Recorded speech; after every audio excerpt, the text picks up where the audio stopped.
Hey, I'd like to welcome you to another episode of Money Matters Top Tips for Success, where each and every day I bring on new business owners, entrepreneurs, and executives and have them share their top tips for success with you. My name is Adam Torres. You can follow me on Instagram at AskAdamTorres to keep up with my book releases, book tour schedule, signings, all that other good stuff. Always love to connect with you there. And as always, if you'd like to apply to become a co-author of one of my upcoming books, just head on over to the website, moneymatterstoptips.com, and click on Become an Author to apply. All right, so today is a very special reunion 2020 episode. What is that? That's when I bring on a guest that I had on the past, and I liked him so much I had to bring him right back. So today's guest is Rob Martinez, and he's the founder and co-CEO over at Shipware. Rob, welcome back to the show. Happy reunion. Man, I said it's like we're getting the family reunion together. Where's the food, right? Great to be back, Adam. Thanks for having me. So, I'll preface this by saying I talk about you all the time because you know I'm a wannabe logistics nerd, and every time I get a new piece of information, I just hold on to it. And so I tell people all the time, I'm like, you won't believe this, what they do in shipping and shipping rates. And this is so I can sound really knowledgeable, right, in logistics, even though I'm a podcaster. So I always reference Shipware, and the audience right now is like, what is Adam talking about? Well, let's just, especially our new listeners that didn't catch the first episode, let's just start off with what you're doing over at Shipware to catch everyone up. So tell us a little bit more about the company, please.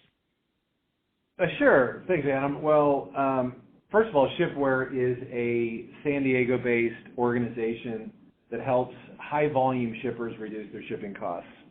We specialize in LTL, so less than truckload, as well as parcel, so organizations that use companies like FedEx and UPS, DHL, and the like. We help those organizations reduce costs an average of 20%. So that means that whatever their discounts that they have negotiated into their contracts, we're able to improve those by an average of 20% for some of the biggest brands in the world. But we also do things here, Adam, as you know, like audit and payment services. So those transportation invoices can have errors, and most of the transportation providers guarantee service performance. It'll be delivered on X day or your money back. It was very difficult for high-volume shippers to track that and coordinate those refund requests. So our auditing software does that, and we help pay those invoices as well.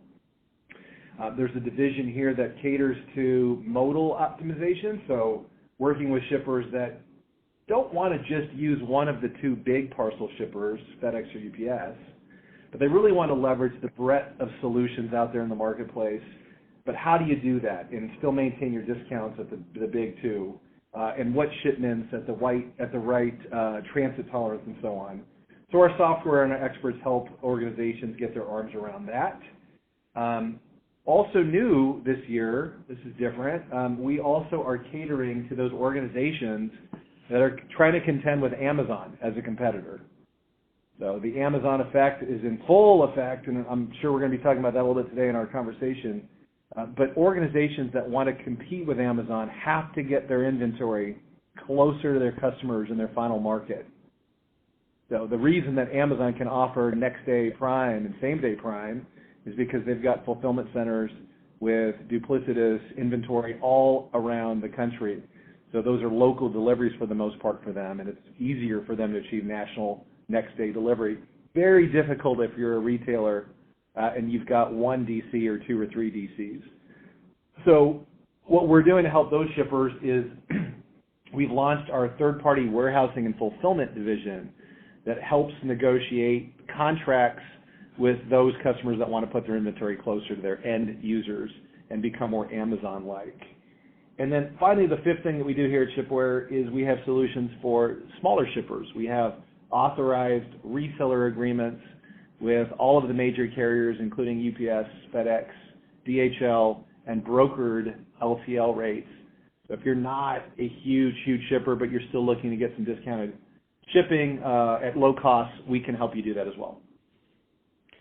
That's awesome. And so the thing that I always brought you up about, and I'm like, is I never knew, and it still blows my mind when you said that, somebody that can, in an extreme example, can be paying, less in terms of rate and be shipping $1 million worth of something versus 10 million. I'm like, wait a minute. Like, it's just not automatically, they don't just automatically get a better price. And you're like, no, it's exactly what we do. Is that most people don't know that. So it blew my mind. I always bring that up to people other that are on the show, logistics-wise. I'm like, well, see, look at that, touch something there, because I got very limited insight there. But Rob always brings me up to date, and I want to get into some Amazon discussion because I just don't even know what that looks like to compete with Amazon in logistics and getting closer. So let's talk about the landscape and what you're kind of doing to help out there. Well, Amazon now handles 1 and 2 e-commerce deliveries. A little bit more than 1 and 2, actually. That's crazy for an organization that didn't exist, a decade or so ago. Have taken over the marketplace. So when you and I go to the mall and we walk from one end of the mall to the other end of the mall on all 3 levels, and we look to our left and our right, all of those retailers combined make up the other half of e-commerce. So they are 800-pound gorilla is not even puts it lightly. They are the dominant player. And what's interesting about Amazon is that for years they were just reliant upon the services of the Postal Service, FedEx, UPS, regional parcel carriers, and they didn't sole source any of their own delivery. But we estimate that now 55% of that crazy volume is now being delivered by Amazon drivers themselves, and you might see them, those vans, in your local market. Here in San Diego, we see them all the time. Do they own those? Is that like a franchise model for them or something? Because I feel like I've seen ads on LinkedIn or something that's like, be your own boss or something like that with Amazon.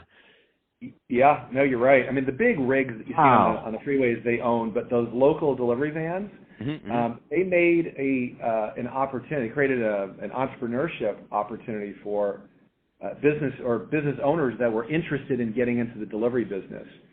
And they'll guarantee them certain routes. They'll provide them with a vehicle, training, and so on. And it's their own business. They get to make those deliveries. Amazing. And those businesses, by the way, they can make up to $300,000 a year per franchise that they own. So it's grown very, very quickly. In fact, Amazon initially bought 20,000 Mercedes Sprinter vans, thinking that would last them a little while, and it didn't last them at all. They completely underestimated the need in the marketplace and their desire to become more self-sufficient and make these deliveries at a lower cost. Wow, that's absolutely amazing. So, So what does the smaller business do? I mean, what's their play in this? Are they just sell on Amazon and be done with it, or is there anything else that they can do? Because the tricky part with Amazon, as always, is that they own your information. So, like, what do you do? Yeah, well, certainly, if you're a smaller retailer and you're trying to get in the marketplace, you're leveraging the various marketplaces within Amazon, whether you're fulfilling that inventory and you're shipping that yourself, or whether you're having them fulfill that inventory, those are great and very valuable parts of executing that business plan. But of course, they can open their own e-commerce store as well to compete directly for their own business at their own margins. There's partner channels and other ways that they can get their inventory out. But from a shipping perspective, it's not like fulfillment by Amazon provides terrific shipping costs or rates for shippers. They don't, which is why you see so many in the merchant fulfilled network that negotiate their own deals with the private carriers. So that is one way to maintain margin and maintain control as well for those smaller shippers. No, that makes total sense. And I look at so what do you see, anything else interesting in logistics or your neck of the woods that you're seeing happening in 2020? Like, what excites you right now? There's a lot going on. It is not a static environment. We're seeing amazing growth within UPS especially for their next day air products. Their air products grew 22% in the fourth quarter. That's ridiculous. I've been in the industry for 29 years, and to have double-digit growth in an air network is really unheard of. But it's because UPS is one of the largest delivery providers for Amazon. So to grow your air network by 24% and to grow your B2B network for their fifth straight consecutive quarter, by the way, requires a lot of investment in infrastructure growth, more vehicles, more vans, more sortation hubs. And the nature of these shipments has also changed, Adam. A few years ago, it would have been crazy for any of us to ship a big screen TV, a basketball, hoop, a trampoline, or any other, high, weird, dim, very heavy, long dimensions, a package through a FedEx or UPS parcel network. Mm-hmm. They're conveyor-based, miles and miles of conveyor belts that don't take big shipments like that. Yet, the growth of e-commerce makes it commonplace for you and I to order a large screen TV online. For sure, immediately. And our expectations are we want it delivered in a day or two.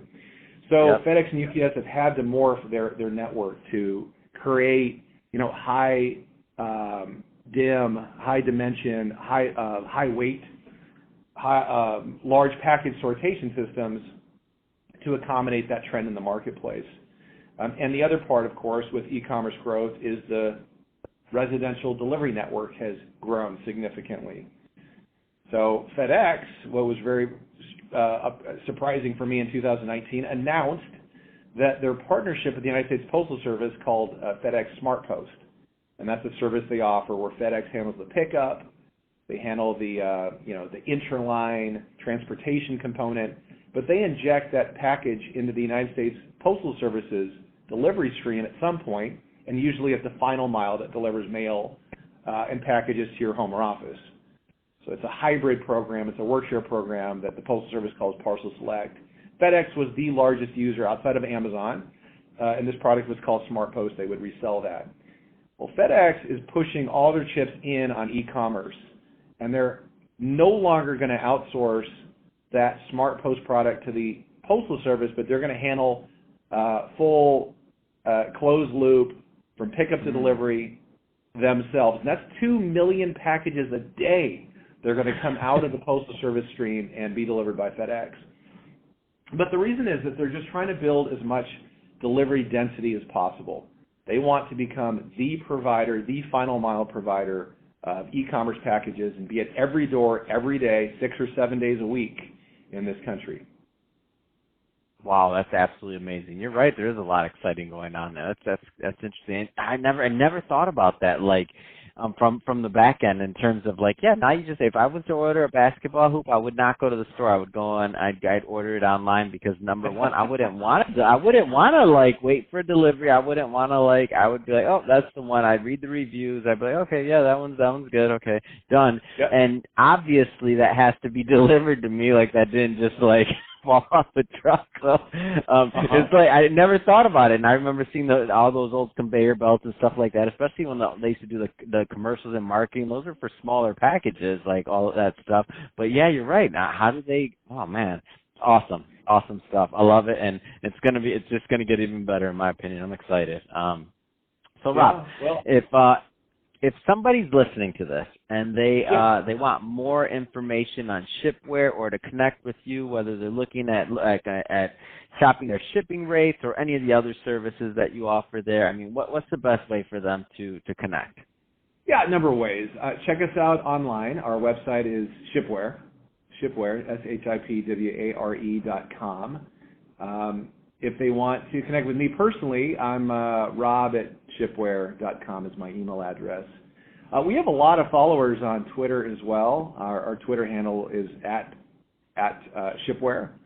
And we like to inform the marketplace on critical things that are happening in distribution and shipping that if that impacts your business at all, or even more appropriately, if that's your job title is to handle supply chain or operations, and you want to know what we think is critical for your job performance and your knowledge, I would encourage them to get on our Knowledge Center-based mailing list or follow us on Twitter. That's awesome. Well, hey, Rob, really appreciate you coming on the show today and sharing more about your background on what you're doing over at Shipware to help your clients. And you did not disappoint. I knew you'd give me some interesting stuff to keep my logistics brain going this year and to keep me curious. So thank you for that, as always. And to the audience, as always, thank you for tuning in. Hope you had a lot of fun listening to this. Hope you learned a lot. If you did, don't forget, subscribe to the podcast. Leave me a review on the Apple iTunes Store. And if you're watching this on our YouTube channel, Money Matters Top Tips, then definitely give that a subscribe and give us some comments on the video. Let us know what you thought about the discussion, about logistics, about shipping, the future of logistics. Love to engage with you there on that channel. And Rob, thanks again for coming on the show. Adam, my pleasure. It's always good to talk to you.